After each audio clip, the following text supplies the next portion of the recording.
two of them enjoyed the cool air, for the sun had not yet risen. While they were talking, they occasionally glanced toward the secret door. At last it opened. In a few words I will briefly recount. The queen appeared with her servants and 10 disguised blacks and called Maxus. What the emperor saw was enough to convince him completely of his shame and misfortune. "Oh my God!" the king screamed. "How vile, how disgusting! How could the wife of a king like me have committed such a wicked act? After this, what king would dare to boast that he was completely happy?" "Oh, my brother," the emperor embraced the Tartar king and continued, "let us both abandon this life. In this world, everything is false. It is nothing but flattery and then betrayal. Let us abandon our country, all the glory around us. Let us go to foreign countries. Let us drag our lives in darkness to hide our misfortune." Sađơnăng did not approve of the emperor's decision, but he did not dare to resist while Saria was in a rage. He replied, "My will is the same as yours, brother. I am ready to follow you wherever you will, but promise me that we will return if we encounter someone who is more miserable than we are." "I promise you," the emperor replied, "but I do not believe that there can be anyone more miserable than us." "I do not share your opinion," said the Tartar king. "Moreover, I think that we will not have to go very long." Having said this, the two of them secretly left the palace and followed a path different from the one they had taken from the palace the day before. They walked until dark until they could no longer recognize the road. Then they stopped for the first night under a tree. Early the next morning, they continued walking until they reached a beautiful lawn by the sea, where there were many large trees with great shade. The two brothers sat under a tree to rest, enjoy the cool air, and discuss the infidelity of the queens. The two had not been talking for long when suddenly they heard from the sea, quite close to the shore, a terrible noise and a terrifying scream that made them extremely frightened. Then the sea surface opened up. A huge black column from the water propelled up high to the blue sky. That scene made the two kings even more terrified. The two brothers quickly stood up and climbed a tree that seemed to be the easiest to hide in. The two had just reached the top, looked towards the direction of the noise, where the sea surface had just opened, and saw the black column parting the water and coming toward the shore.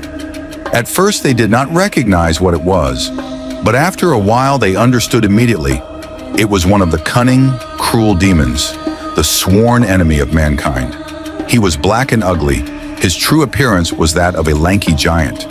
On his head was a large glass box which was locked tightly with 4 steel locks. The old man carried the chest into the grass and placed it right under the tree where the two men were hiding. The two kings understood that they were experiencing a terrible disaster and thought that they were about to be killed. The old fiend sat down beside the chest, took out 4 keys from his belt to unlock it, and then lifted out a woman dressed very luxuriously, with a majestic appearance and an extraordinary beauty. The devil made her sit down beside him and looked at her passionately. "My lady, the most beautiful of all beautiful, the lovely one whom I kidnapped on your wedding day, and from that day until now I have always loved. Please let me sleep a while by you. It was because I was sleepy that I decided to come here to rest for a while." Having said this, he rested his large, shaggy head on the woman's lap, stretched his long legs out to the sea, and soon fell into a deep sleep, his snoring resounding throughout the sea. The woman happened to look up, saw the two kings on the treetop, and signaled them to gently come down.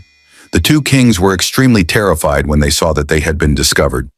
By the same signal, the two kings asked the woman to excuse them from obeying. But after gently lifting the head of the evil spirit from her feet and placing it on the ground, she stood up and said to them in a soft but passionate voice, "Come down here. You two must come down here with me." They wanted to signal to her that they were afraid of the old evil spirit, but in vain she continued to speak in the same tone. "Come down here. If you two do not listen to me, I will wake this demon up and I will make him kill you both." These words frightened the two kings so much that they had to start to climb down the tree very carefully to avoid waking the old evil spirit. When they reached the ground, she took them by the hand and led them to a place far under the trees, forcing them to commit lewd acts. They refused, but because of her threats and fear of being discovered, they had to obey. After achieving their desire, she saw that each of the men wore a ring on his finger and asked for it. Holding the 2 rings in her hand, she searched for a box in her jewelry bag, took out a string with rings of various shapes strung together, and showed them. "Do you know what these things mean?" "No," they replied. "Surely you can tell us." "These are the rings of the men who have made love to me. Exactly 98. I keep them as souvenirs. I just asked you for the other 2 rings to make it 100. So," she continued, "today I have exactly 100 lovers, despite the precautions and all the ways of prevention of this ugly demon who still clings to me. Despite him locking me in a glass box, despite him hiding me at the bottom of the sea, all is useless. I still have a way to deceive him. You see, once a woman has her heart set on something, no husband or lover can stop her from fulfilling her heart's will. It is better for men not to go against women's wishes. Perhaps that is the best way for women to maintain their chastity." Having said this, the woman strung the 2 rings on the same chain with the others. Then she returned to her place, put the head of the evil spirit back on her lap without waking him, and signaled the 2 kings to go elsewhere. They returned by the same route.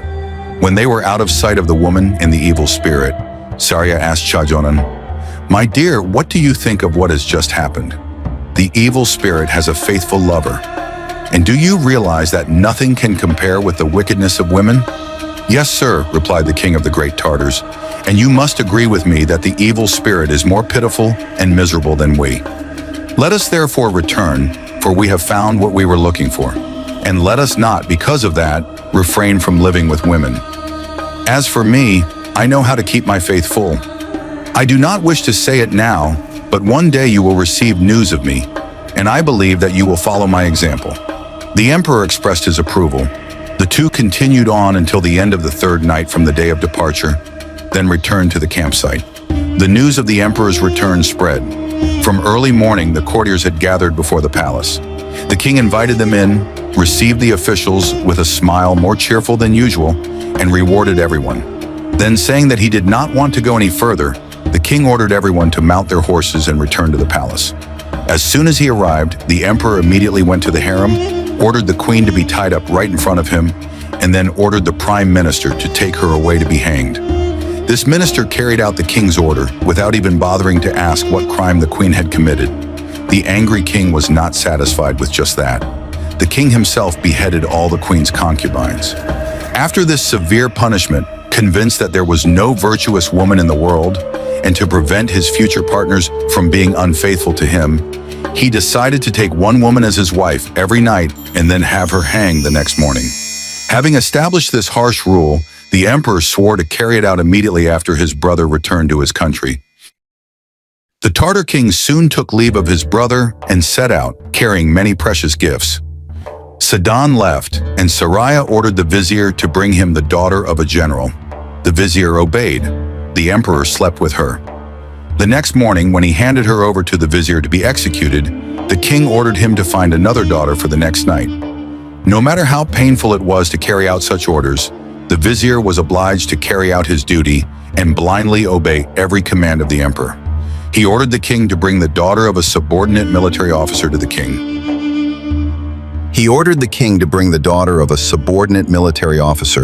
Who was hanged the next morning.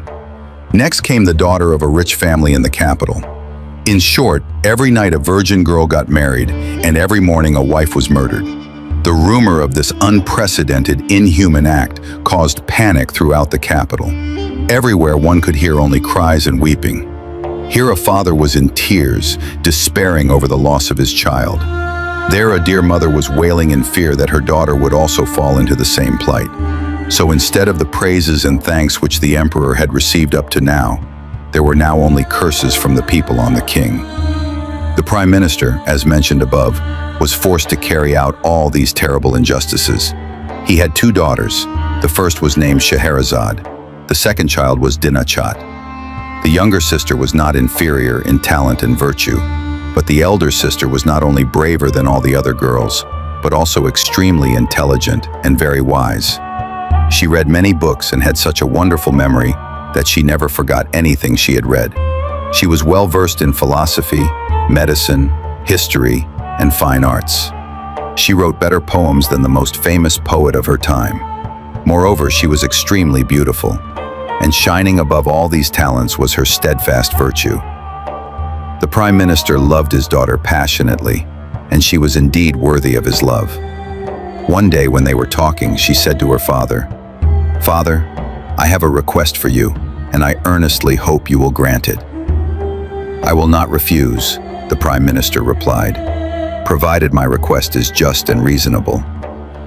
"There could be nothing more justifiable than that," said Scheherazade. "You may consider the reason which prompted me to make this appeal. I intend to prevent the barbaric acts which the Emperor is inflicting on every family in the capital. I want to dispel the legitimate anxiety of many mothers who are afraid of losing their daughters tragically." "My child, your intention is commendable, but I see that the disaster you want to prevent seems impossible. How can your power fully fulfill it?" "Father," said Scheherazade again, "because through your mediation the Emperor takes a new wife every day. I beg you, out of love for me, to give me the honor of serving the Emperor." The Prime Minister could not contain his horror when he heard this. "Oh my God," he exclaimed angrily. "Have you lost your mind, my daughter? Don't you know that you have just asked me for something extremely dangerous? You know that the Emperor has solemnly sworn to spend only one night with a woman and then have her killed the next morning. And yet you want me to ask him to marry you? Do you think that your rashness will lead you to disaster?" "Yes, father. I understand all the dangers I will face," the virtuous daughter replied, "but they do not frighten me. If I die, my death will be glorious. If I succeed in this, I will have done my country an important service. No matter what you say, don't think that I will allow you to run into such a terrible danger. Then when the Emperor ordered me to have someone stab a knife into his chest, son, alas, then you will have to obey. How painful a task it is for a father.